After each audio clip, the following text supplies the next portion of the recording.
बेटियां थीं। वह अपने बच्चों से बहुत प्रेम करता था।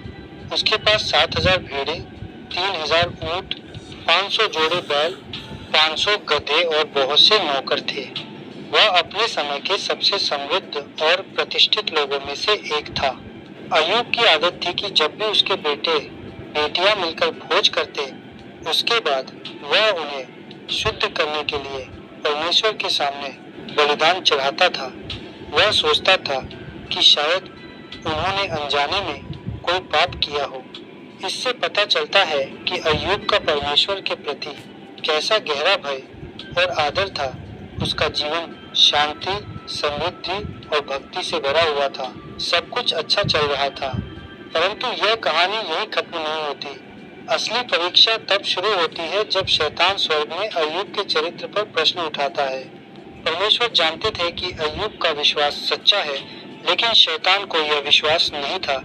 इसलिए परमेश्वर ने शैतान को अय्यूब की परीक्षा लेने की अनुमति दी। यहीं से शुरू होती है अय्यूब की महान परीक्षा और उसका धैर्य। अय्यूब का जीवन पृथ्वी पर जितना शांत और धर्मी था, उतनी ही बड़ी चर्चा स्वर्ग में उसके बारे में हो रही थी। बाइबल बताती है कि एक दिन परमेश्वर के स्वर्गदूत परमेश्वर के सामने उपस्थित हुए और शैतान भी उनके साथ आया। परमेश्वर ने शैतान से पूछा, क्या तूने मेरे सेवक अय्यूब पर ध्यान दिया? वह निष्कलंक है, धर्मी है, मुझसे डरता है और बुराई से दूर रहता है। शैतान ने उत्तर दिया, क्या अय्यूब बिना कारण तेरा भय मानता है? तूने उसके चारों ओर एक सुरक्षा का घेरा बना रखा है। तूने उसके कामों को आशीष दी है, इसलिए वह तुझसे प्रेम करता है। अगर तू उसकी सारी संपत्ति छीन ले, तो वह तुझे तेरे ही सामने शाप देगा। यह एक चुनौती थी। शैतान का दावा था कि अय्यूब की भक्ति स्वार्थ पर आधारित है, न कि सच्चे प्रेम पर। परमेश्वर ने शैतान को अनुमति दी कि वह अय्यूब की संपत्ति, परिवार और जीवन के बाहरी हिस्सों को छू सकता है, लेकिन उसके शरीर को नहीं। यह एक अद्भुत बात है। परमेश्वर अय्यूब पर इतना भरोसा करते हैं कि वे उसे परीक्षा में डालने की अनुमति देते हैं। यहीं से शुरू होती है अय्यूब की सबसे कठिन यात्रा।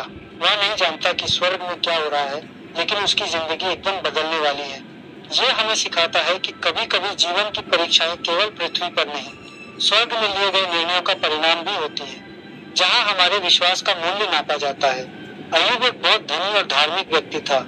शैतान ने परमेश्वर से कहा कि अय्यूब इसलिए भला है क्योंकि उसके पास सब कुछ है। परमेश्वर ने शैतान को इजाजत दी कि वह अय्यूब की संपत्ति और बच्चों को नुकसान पहुंचा सकता है, पर अय्यूब को नहीं छू सकता। एक ही दिन में अय्यूब की दुनिया उजड़ गई। उसकी सारी संपत्ति, बैल, गधे, ऊंट, भेड़ें या तो लूट ली गई या जलकर नष्ट हो गई। उसके नौकर भी मार डाले गए और सबसे दुखद, उसके सारे बेटे बेटियां एक ही घर में भोज कर रहे थे। तभी आंधी से घर गिर गया और सब मारे गए। ये सब अय्यूब को अलग अलग दूतों ने आकर बताया। हर संदेश के साथ दुख बढ़ता गया, पर अय्यूब का विश्वास डिगा नहीं। उसने कपड़े फाड़े, सिर मुंडवाया और जमीन पर गिरकर ये कहा, नंगा आया था, नंगा जाऊंगा। यहोवा ने दिया, यहोवा ने लिया, यहोवा का नाम धन्य है। इस वाक्य का अर्थ है कि अय्यूब जानता था कि सब कुछ प्रभु की देन है और प्रभु जब चाहे वह सब वापस ले सकता है। उसने किसी प्रकार से परमेश्वर की निंदा नहीं की। यही अय्यूब की महानता है। सब कुछ खोकर भी उसने ईश्वर की स्तुति की। अय्यूब की संपत्ति और संतानें छिन जाने के बाद भी जब उसने परमेश्वर को दोष नहीं दिया, तब शैतान संतुष्ट नहीं हुआ।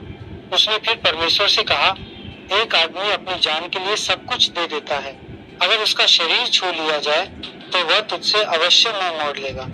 परमेश्वर ने शैतान को अय्यूब की देह तक पहुंचने की अनुमति दी, लेकिन उसकी जान न लेने की शर्त रखी। तब शैतान ने अय्यूब के पूरे शरीर को सिर से पांव तक फोड़े फुंसियों से भर दिया। ये फोड़े इतने दर्दनाक थे कि अय्यूब को बैठना, चलना या सोना तक कठिन हो गया। उसे समाज ने त्याग दिया। वह नगर के बाहर राख के ढेर पर जाकर बैठ गया।